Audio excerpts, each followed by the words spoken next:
اس رات میں ایک پل نہ سو سکا۔ ضمیر کی آواز بلند تھی، مگر بیوی کی محبت اور نام نہاد سکون کی خواہش اس سے زیادہ طاقتور ثابت ہو رہی تھی۔ میں نے فیصلہ کر لیا کہ میں اماں کو کسی ایسی جگہ چھوڑاؤں گا جہاں سے وہ کبھی واپس نہ آ سکے۔ کراچی کا ساحل سمندر اس کام کے لیے بہترین تھا۔ وہاں بہت رش ہوتا تھا اور اماں کو اکثر دن کے وقتی دورے پڑتے تھے۔ آج وہی منحوس دن تھا۔ میں نے اماں سے جھوٹ کہا کہ ہم سیر کے لیے جا رہے ہیں۔ وہ ایک چھوٹے بچے کی طرح خوش تھی۔ انہوں نے وہی پرانا ریشمی جوڑا پہنا ہوا تھا۔ احمر بیٹا، سچ میں تو مجھے سمندر دکھانے کے لیے جا رہا ہے؟ تو کتنا اچھا ہے میرے لال۔ انہوں نے معصومیت سے میرا ہاتھ تھام کر پوچھا۔ ہاں اماں، آپ بہت دنوں سے گھر میں قید تھیں، آج خوب سیر کریں گے۔ میں نے ان کی آنکھوں میں جھانکنے کی ہمت نہ پا کر نظریں چراتے ہوئے کہا۔ ہم ساحل پر پہنچے۔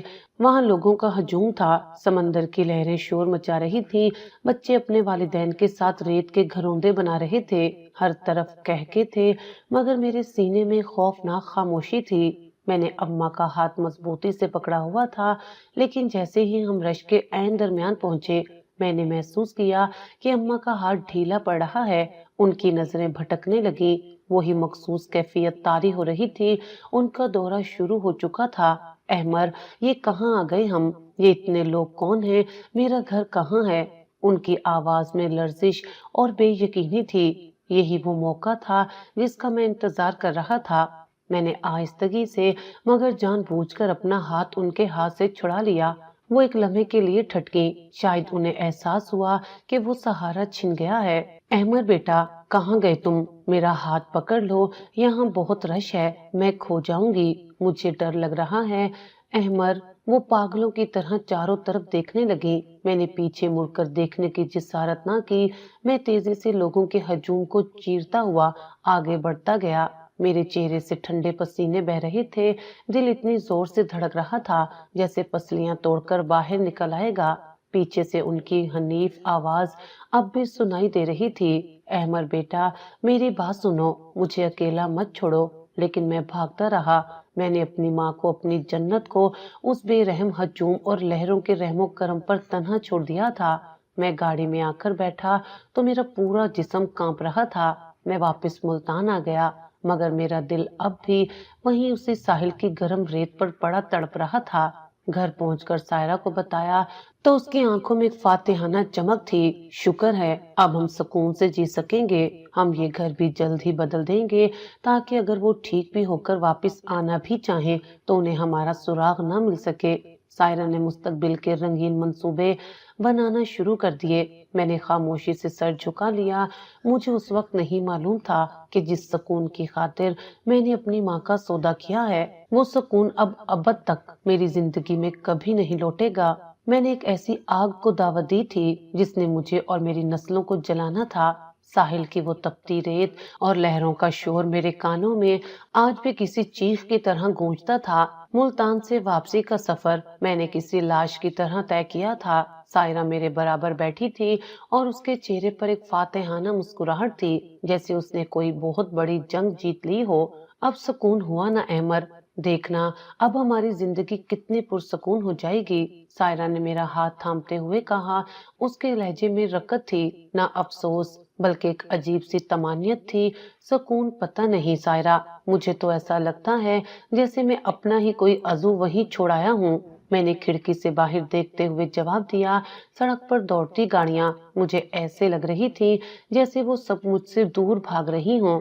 یہ صرف شروع کا احساس ہے، چند دن گزریں گے تو تم خود مانو گے کہ میں ٹھیک کہہ رہی تھی۔ ایک ذہنی مریضہ کے ساتھ پوری زندگی گزارنا کوئی مذاق نہیں تھا۔ سائرہ نے بے پرواہی سے کندھے اچکائے اور موبائل فون میں مگن ہو گئی۔ گھر پہنچتے ہی مجھے در و دیوار کاٹنے کو دوڑنے لگے۔ وہ صحن جہاں اماں اکثر بیٹھی تسبیح پڑھتی تھی اب بالکل خالی اور ویران تھا۔ کچن سے ان کی کھانسی کی آواز نہیں آ رہی تھی اور نہ ہی کوئی مجھے یہ کہنے والا تھا کہ احمر بیٹا، ہاتھ منہ دھو لو، میں نے تمہارے لیے پراٹھا بنایا ہے۔ احمر کھڑے کیوں ہو گئے؟ جلدی سے اپنا سامان پیک کرو، ہمیں کل ہی یہاں سے نکلنا ہے۔ سائرہ نے کمرے میں جاتے ہوئے ہدایت دی۔ کل؟ اتنی جلدی کیا ہے سائرہ؟ ابھی تو ہم آئے ہیں۔ میں نے حیرت سے اسے دیکھا۔ تم سمجھے نہیں، اگر کل کو ان کی طبیعت ٹھیک ہو گئی اور کسی نے انہیں پہچان کر یہاں پہنچا دیا تو ہمیں یہ شہر چھوڑنا ہوگا، یا کم از کم یہ گھر تو لازمی بدلنا ہوگا تاکہ کوئی سراغ نہ ملے۔ سائرہ کی منصوبہ بندی اتنی گہری تھی کہ میں دنگ رہ گیا۔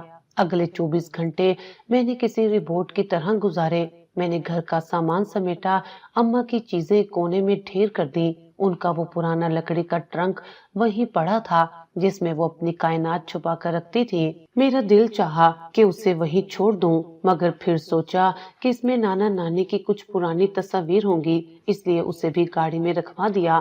ہم نے ملتان کا وہ پرانا محلہ چھوڑ دیا اور شہر کے دوسرے کونے میں ایک نیا مکان کرائے پر لے لیا۔ یہ گھر بڑا تھا، نیا تھا اور سائرہ کی پسند کا تھا، مگر یہاں کی ہواؤں میں وہ اپنائیت نہیں تھی جو نانا کے گھر میں تھی۔ دیکھو ایمر، یہ کچن کتنا کشادہ ہے، اب مجھے کسی کی مداخلت کا ڈر نہیں ہوگا۔ سائرہ نئے گھر کے در و دیوار دیکھ کر نہال ہو رہی تھی۔ ہاں بہت اچھا ہے، میں نے بے دلی سے کہا۔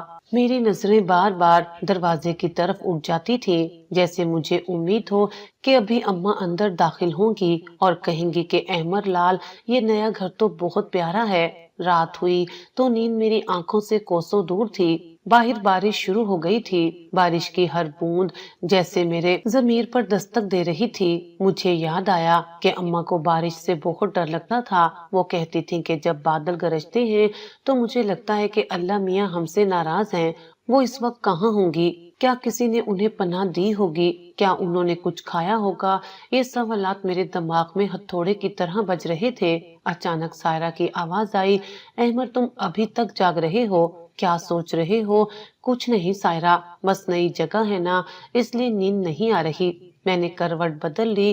دیکھو، اگر تم اب بھی اسی عورت کے بارے میں سوچ رہے ہو تو یہ تمہاری بے وقوفی ہے۔ اس نے جو کرنا تھا کر لیا، اب ہمیں اپنے بیٹے کی فکر کرنی چاہیے۔ سائرہ نے سختی سے کہا۔ ہمارا 2 سال کا بیٹا زیان دوسرے کمرے میں سو رہا تھا۔ وقت گزرتا گیا، دن ہفتوں میں اور ہفتے مہینوں میں بدلنے لگے۔ میں نے خود کو کام میں اتنا مصروف کر لیا کہ سوچنے کا وقت ہی نہ ملے۔ سائرہ خوش تھی، وہ اب اپنی مرضی کی زندگی جی رہی تھی، پارٹیاں کر رہی تھی اور سہیلیوں کے ساتھ گھوم رہی تھی، مگر میرے اندر ایک خلا بڑھتا جا رہا تھا۔ ایک دن میں آفس سے واپس آیا تو دیکھا کہ زیان صحن میں اکیلا بیٹھا ایک پرانے ڈبے کے ساتھ کھیل رہا تھا۔ بیٹا یہ کیا ہے؟ میں نے اس کے پاس بیٹھتے ہوئے پوچھا۔ پتہ نہیں پاپا، یہ اس پرانے ٹرنک سے نکلا ہے جو اسٹور میں رکھا تھا، زیان نے معصومیت سے جواب دیا۔ میرا دل زور سے دھڑکا۔ میں اسٹور روم کی طرف بھاگا، وہاں اماں کا وہ ٹرنک کھلا پڑا تھا۔ سائرہ نے شاید صفائی کے دوران اسے وہاں سے نکال کر صحن میں رکھ دیا تھا تاکہ اسے کباڑیے کو دیا جا سکے۔ میں ٹرنک کے پاس بیٹھ گیا۔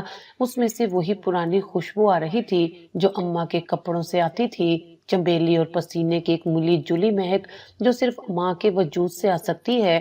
میں نے ٹرنک کے اندر ہاتھ ڈالا۔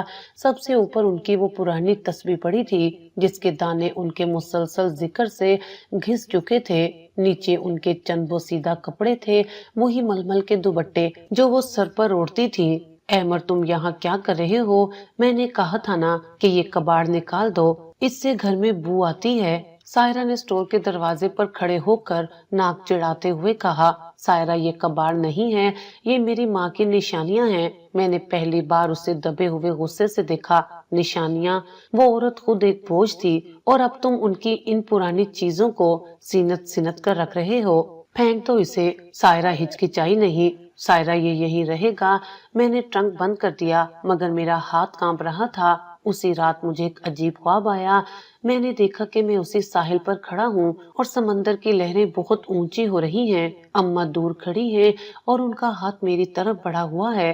وہ کچھ کہہ رہی ہیں مگر لہروں کے شور میں ان کی آواز سنائی نہیں دے رہی۔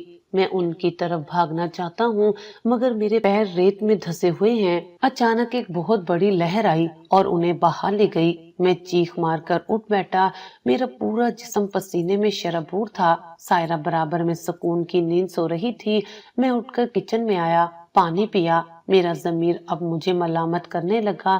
وہ تمام لمحے جب اماں نے بھوکا رہ کر مجھے کھلایا تھا، جب انہوں نے اپنی بیماری چھپا کر میری خوشیوں کا خیال رکھا تھا، وہ سب ایک فلم کی طرح میری آنکھوں کے سامنے چلنے لگے۔ میں نے کیا کر دیا؟ میں اتنا سنگدل کیسے ہو گیا؟ میں نے سر پکڑ کر وہیں فرش پر بیٹھ گیا۔ اگلے صبح میں نے ارادہ کیا کہ میں کراچی جاؤں گا اور انہیں ڈھونڈوں گا۔ میں نے سائرہ کو کچھ نہیں بتایا اور آفس کا بہانہ کر کے گھر سے نکل گیا۔ میں سیدھا ایئرپورٹ پہنچا اور کراچی کی فلائٹ لی۔ ساحل سمندر پر پہنچ کر مجھے وہی جگہ مل گئی جہاں میں نے انہیں چھوڑا تھا۔ میں نے وہاں موجود دکاندار، گھوڑے والے اور اونٹ والوں سے ان کا پوچھا۔ بھائی، یہاں ایک بوڑھی خاتون تھی جن کی ذہنی حالت ٹھیک نہیں تھی، کیا آپ نے انہیں دیکھا؟ میں نے ایک چائے والے سے پوچھا۔ صاحب، یہاں تو روز ہزاروں لوگ آتے ہیں، ہمیں کیا پتا کون سی بوڑھی عورت؟ اس نے بے نیازی سے جواب دیا۔ میں نے کئی گھنٹے وہاں گزارے، ہر چہرے میں اپنی ماں کو ڈھونڈا مگر وہ کہیں نہیں تھی۔ وہاں کا رش دیکھ کر مجھے احساس ہوا کہ میں نے ان کے ساتھ کتنی بڑی زیادتی کی تھی۔ وہ تو شہر سے بھی واقف نہیں تھی، وہ کہاں گئی ہوں گی؟ میں نا امید ہو کر واپس ملتان آ گیا۔ سائرہ کو میرا یہ رویہ عجیب لگنے لگا تھا۔ احمد، تم آج کل بہت بدلے بدلے لگ رہے ہو، کیا بات ہے؟ اس نے ایک شام چائے پیتے ہوئے پوچھا۔ کچھ نہیں، بس کام کا بوجھ ہے، میں نے مختصر جواب دیا۔ دیکھو، اگر تم ابھی تک اس بات کو لے کر بیٹھے ہو تو یہ فضول ہے۔ زیان بڑا ہو رہا ہے، ہمیں اس کے اسکول کے لیے پیسے جمع کرنے ہیں، ہمیں اپنی گاڑی بدلنی ہے، ان فضول باتوں میں اپنا وقت ضائع مت کرو۔ سائرہ نے نصیحت کی جیسے وہ مجھے زندگی کا فلسفہ سمجھا رہی ہو۔ میں نے سائرہ کی طرف دیکھا، وہ کتنی خوبصورت تھی مگر اس کے اندر کی ممتا اور ہمدردی جیسے مر چکی تھی۔ کیا میں بھی اس جیسا انسان بن گیا تھا؟ کیا ایک عورت کی محبت میں نے خدا کو بھی بھلا دیا تھا؟ اسی رات میں نے ایک فیصلہ کیا، میں اب خاموش نہیں رہوں گا، میں اپنی ماں کو ڈھونڈ کر رہوں گا، چاہے مجھے اپنی پوری دولت ہی کیوں نہ لٹانی پڑے۔ مگر ایک بات مجھے کھائی جا رہی تھی، وہ ٹوئسٹ جو ابھی تک پردہ غیب میں تھا۔ جب میں نے اماں کو چھوڑا تھا، ان کے چہرے پر خوف نہیں تھا بلکہ ایک عجیب سی خاموشی تھی۔ کیا انہیں پہلے سے معلوم تھا کہ میں یہ کرنے والا ہوں؟ یہ سوال مجھے بے چین کر رہا تھا۔ میں نے سوچا کہ شاید اماں کے اس ٹرنک میں کوئی ایسی چیز ہو جو مجھے ان کے بارے میں کچھ بتا سکے۔ میں دوبارہ سٹور روم میں گیا اور ٹرنک کھولا۔ اس بار میں نے ایک ایک کپڑے کو غور سے دیکھنا شروع کیا۔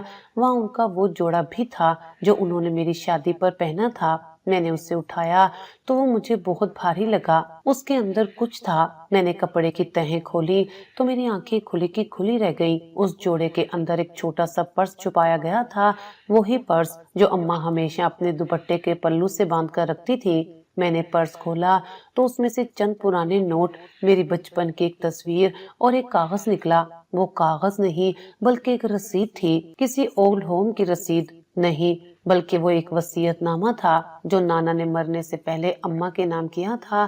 اس میں لکھا تھا کہ نانا کا وہ گھر جو میں نے دوبارہ بنوایا تھا وہ دراصل قانونی طور پر اماں کے نام تھا۔ میں نے تو صرف اسے مرمت کروایا تھا مگر اس کی اصل مالکن اماں تھی۔ میرا سر چکرانے لگا۔ اگر وہ گھر اماں کا تھا تو میں نے انہیں ان کے اپنے ہی گھر سے بے دخل کر دیا تھا۔ میں نے سائرہ کے کہنے پر ان کا حق مارا تھا۔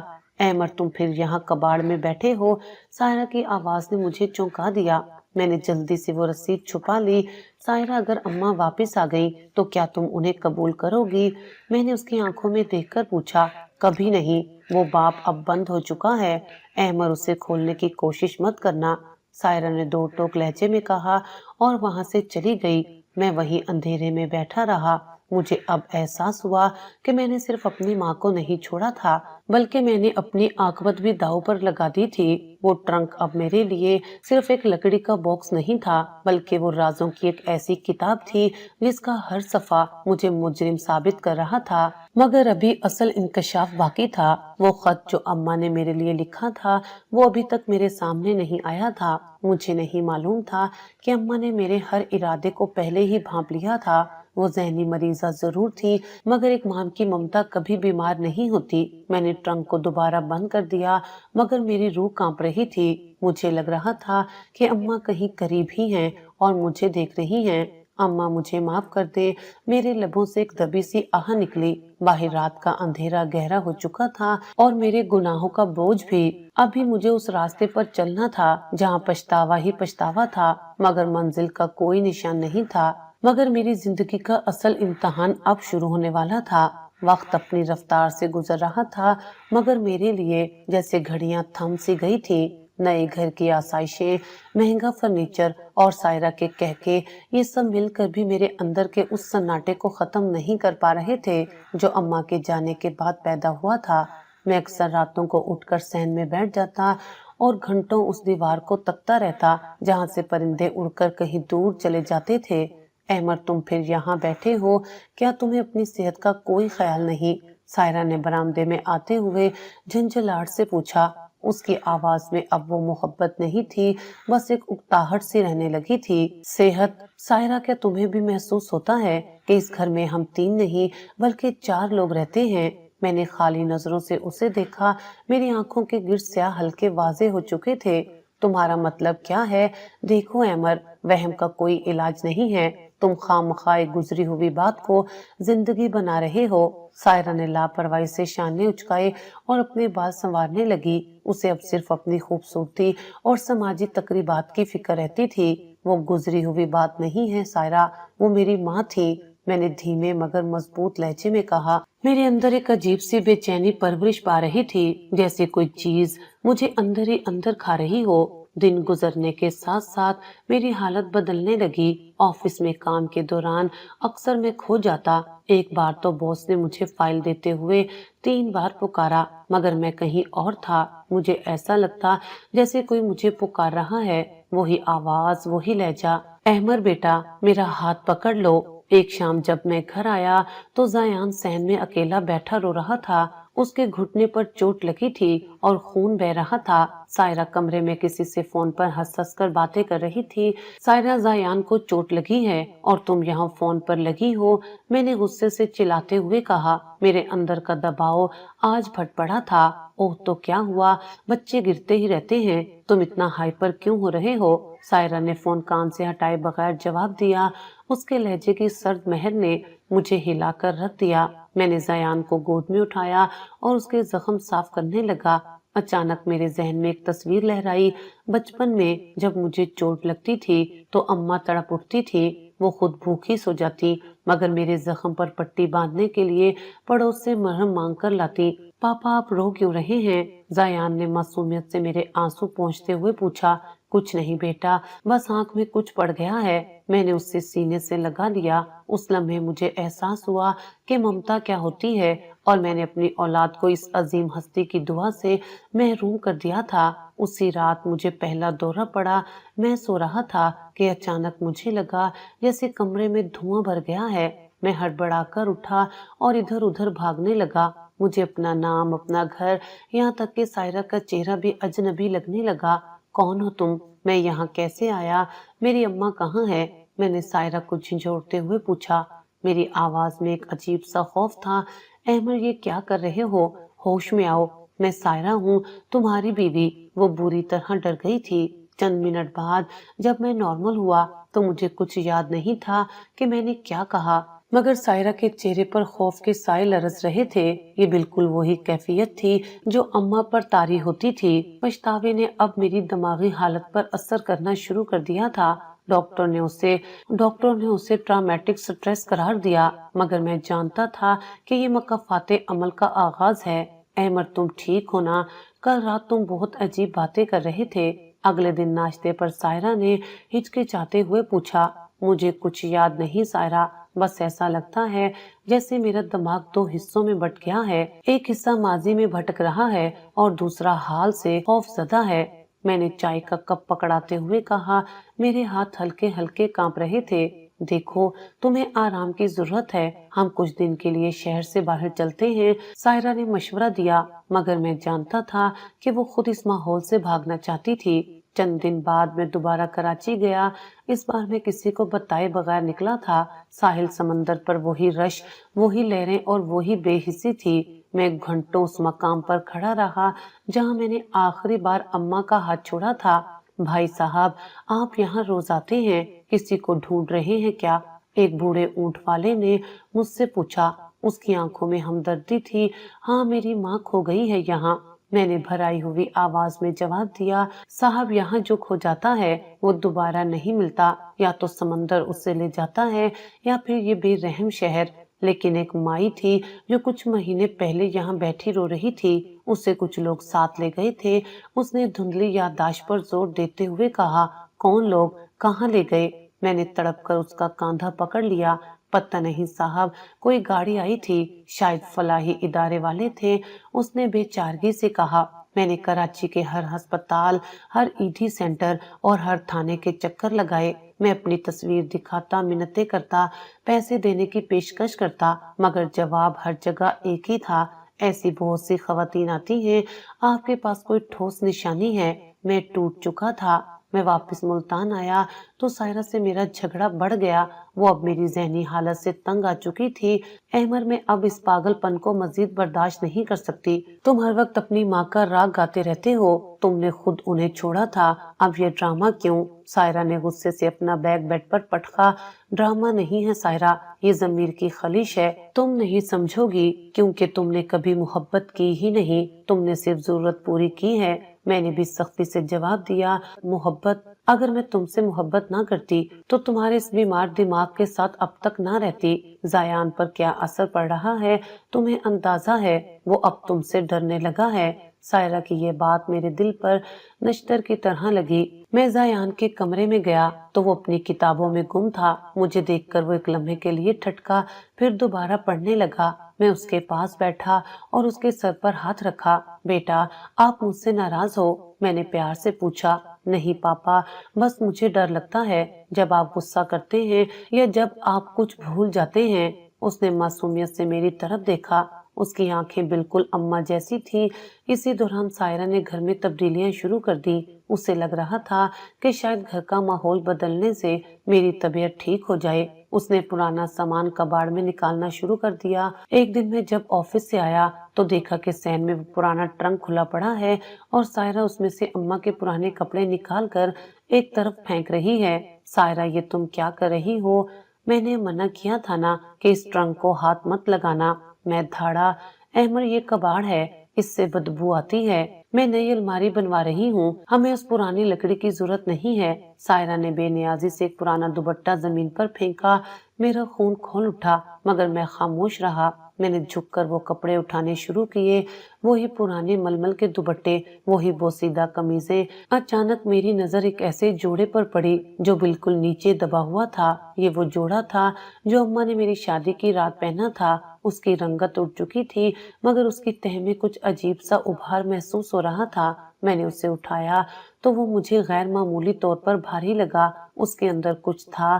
میری انگلیاں کانپنے لگی۔ میں نے کپڑے کی تہیں کھولی تو میرے ہوش اڑ گئے۔ اس جوڑے کے اندر ایک چھوٹا سا چمڑے کا پرس سی کر چھپایا گیا تھا۔ میں نے جلدی سے اسے نکالا اور اپنے کمرے میں آ گیا۔ سائرہ باہر مزدوروں کو ہدایت دے رہی تھی، اسے خبر ہی نہیں تھی کہ میں نے کیا ڈھونڈ لیا ہے۔ میں نے کانپتے ہاتھوں سے اس پرس کی سلائی کھولی، اس کے اندر سے کچھ پرانے نوٹ نکلے، شاید اماں کی زندگی بھر کی جمع پونجی جو انہوں نے مشکل وقت کے لیے بچا رکھی تھی۔ لیکن ان نوٹوں کے درمیان ایک لفافہ تھا جس میں نیلے رنگ کی روشنائی سے میرا نام لکھا ہوا تھا، احمر کے لیے۔ میرا دل اتنی زور سے دھڑکنے لگا کہ مجھے لگا میرا سینہ پھٹ جائے گا۔ یہ اماں کی تحریر تھی، وہی تھر تھراتے ہوئے حروف جو کبھی انہوں نے اسکول کی کاپی پر مجھے لکھنا سکھائے تھے۔ میں نے لفافہ کھولنے کی کوشش کی مگر ہمت جواب دے گئی۔ مجھے محسوس ہوا جیسے اس لفافے کے اندر سے اماں کی سسکیاں سنائی دے رہی ہیں۔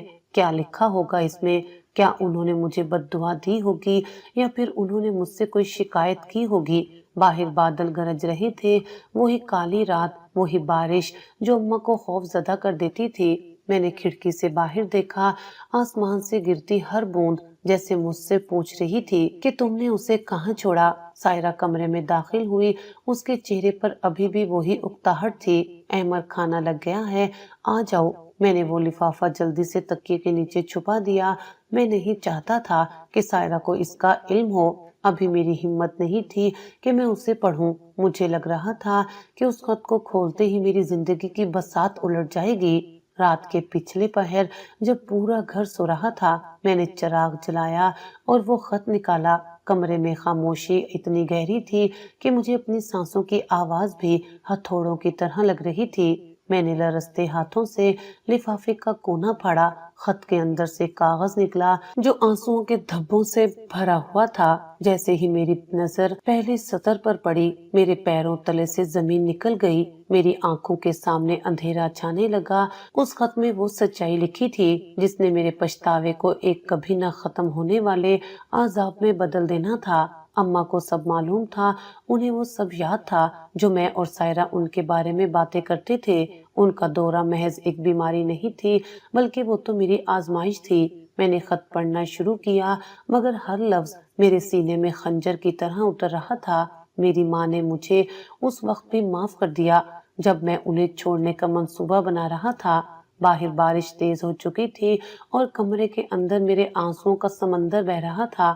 میں نے خط کو سینے سے لگا لیا اور دھاڑے مار کر رونے لگا۔ اماں مجھے معاف کر دے اماں۔ سائرہ کی آنکھ کھل گئی، وہ حیرت اور غصے سے مجھے دیکھنے لگی۔ احمر کیا ہوا؟ تم پھر وہی پاگل پن شروع کر رہی ہو؟ میں نے اسے کوئی جواب نہیں دیا۔ میری نظریں سامنے کھڑے زایان پر پڑیں جو کمرے کی اوٹ سے مجھے دیکھ رہا تھا۔ اس کی آنکھوں میں وہ سوال تھا جس کا جواب اب میرے پاس نہیں تھا۔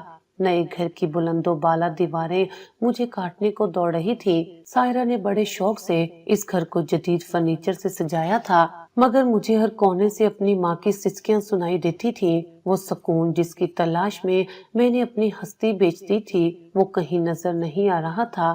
آج میں نے ارادہ کر لیا تھا کہ میں اماں کا وہ ٹرنک کھول کر رہوں گا جسے میں نے ہفتوں سے اسٹور روم کے اندھیرے میں قید کر رکھا تھا۔ میں نے اسٹور روم کا زنگ آلود دروازہ کھولا تو سامنے وہی پرانا لکڑی کا ٹرنک پڑا تھا جس پر وقت کی دھول نے گہری چادر تان لی تھی۔ یہ محض ایک صندوق نہیں تھا، یہ میری ماں کی ممتا کا مدفن تھا، ان کی زندگی بھر کی جمع پونجی کا امین۔ میں نے اسے گھسیٹ کر اپنے کمرے کے بیچوں بیچ رکھا۔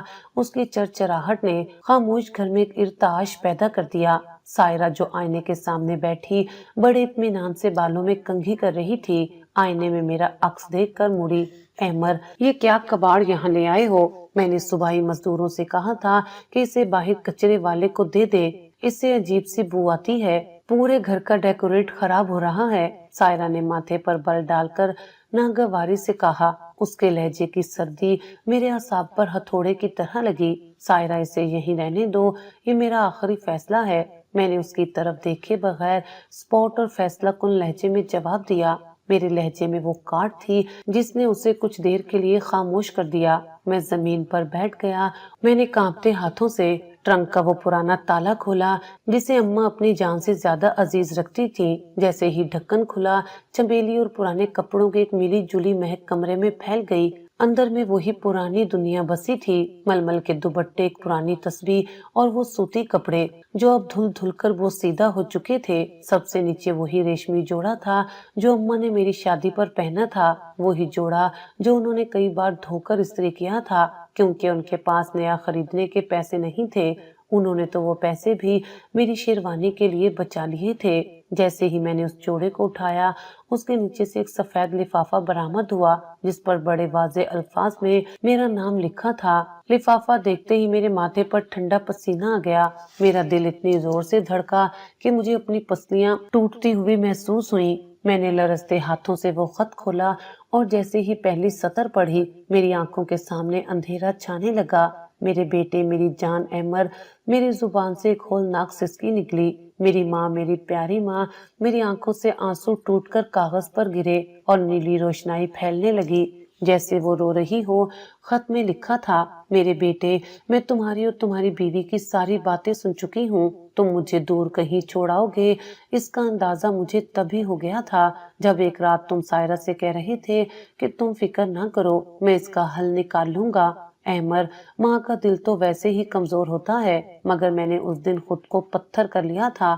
میں جانتی ہوں کہ جب تم یہ خط پڑھو گے تو میں تم پر بوجھ بن چکی ہوں گی اور تم اس بوجھ کو اتار کر کسی اجنبی جگہ پھینک آؤ گے۔ مجھے دورہ پڑتا ہے اور مجھے یاد نہیں رہتا، یہ سچ ہے، لیکن میرا دل کبھی نہیں بھولتا کہ تم میرے وہی چھوٹے احمر ہو جسے میں نے لوگوں کے گھروں میں برتن مانج کر اور فاقے کاٹ کر پالا تھا۔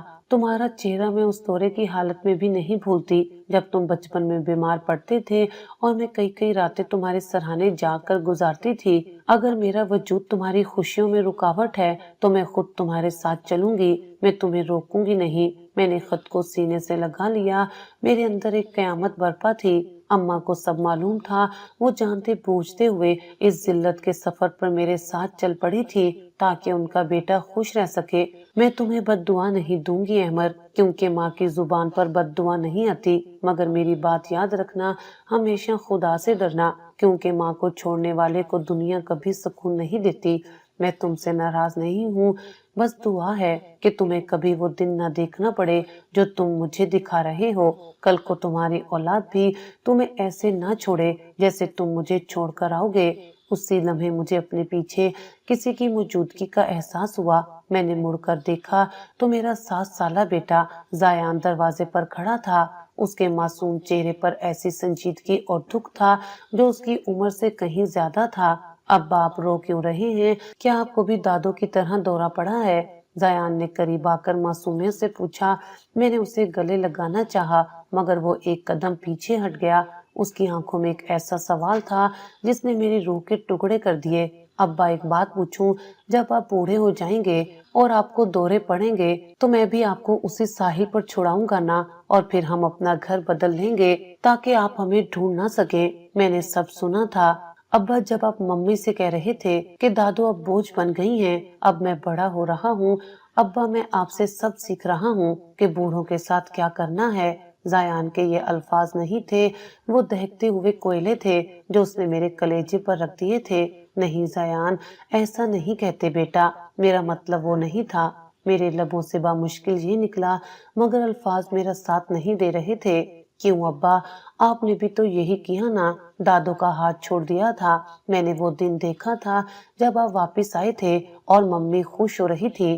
میں آپ کا بیٹا ہوں، میں وہی کروں گا جو آپ نے کیا۔ زایان یہ کہہ کر کمرے سے باہر نکل گیا جیسے وہ مجھے میری اپنی ہی تصویر دکھا گیا ہو۔ پورا جسم لرزنے لگا، پچھتاوا اب ایک ناسور بن کر میری رگوں میں دوڑ رہا تھا۔ میں دیوانہ وار اٹھا اور سائرہ کی طرف بڑھا جو اب بھی وہیں کھڑی تماشا دیکھ رہی تھی۔ اس کے چہرے پر خوف کی لکیریں واضح تھی۔ دیکھ لیا سائرہ، یہ تمہاری تربیت ہے۔ تم نے میرے معصوم بیٹے کے ذہن میں زہر بھر دیا، تم نے مجھ سے میری ماں چھینی اور آج میرا بیٹا مجھ سے میرا مستقبل چھین رہا ہے۔ تم نے کہا تھا نا کہ ہم سکون سے رہیں گے، دیکھو کتنا سکون ہے اس گھر میں۔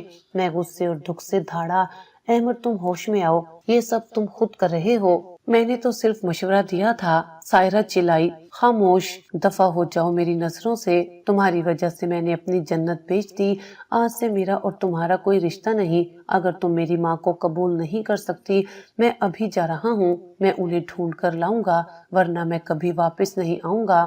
میں نے اسے جھٹکا دیا اور دیوانہ وار گھر سے نکل گیا۔ میں سیدھا کراچی کے اسی ساحل پر پہنچا۔ سمندر کا شور آج ملامت بن کر میرے کانوں سے ٹکرا رہا تھا۔ احمر کہاں ہے تیری ماں؟ لہریں جیسے مجھ سے سوال کر رہی تھی۔ میں نے ریت پر گھٹنوں کے بل بیٹھ کر دھاڑے مار کر رونا شروع کر دیا۔